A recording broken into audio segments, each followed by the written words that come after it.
ही गोष्ट आहे सोनवाडी नावाच्या छोट्याशा गावाची, जिथे निसर्ग खूप सुंदर होता आणि संध्याकाळ खूप शांत होती. या गावाजवळ होतं एक गूढ जंगल. लोक त्याला म्हणायचे काजव्यांचं जंगल. गोट्या नावाचा एक धाडसी मुलगा होता. त्याला काजवे फार आवडायचे आणि भीती मुळीच नव्हती.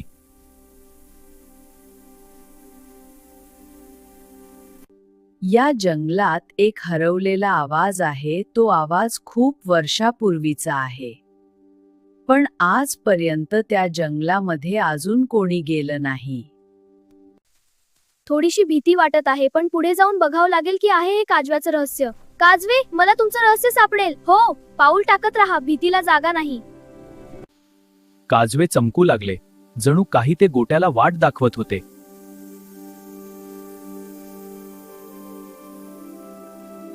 जंगलाच्या आत होतं एक जुनं मंदिर आणि तिथून एक आवाज येत होता. त्या जंगलातून मदत करा असं कोणीतरी ओरडत होतं. तो आवाज एका आत्म्याचा होता.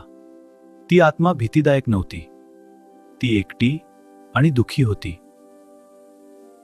खूप वर्षापूर्वी ह्या मंदिरामध्ये अडकलेली आहे. एक धाडसी मुलगा येऊन मला जंगलातून मुक्त करेल. काजवे म्हणजे त्या आत्म्याच्या आठवणी होत्या. त्या प्रकाशात तिला मुक्ती हवी होती. गोट्याने घंटी वाजवली आणि काजव्यांनी आत्म्याला मुक्त केलं. आता जंगल शांत झालं होतं. भीती नाही, फक्त प्रकाश.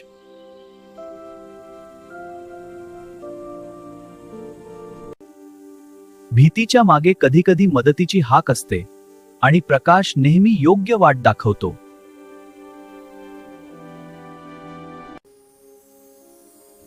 व्हिडिओ आवडल्यास शेअर करा, लाईक करा आणि सबस्क्राईब करायला विसरू नका.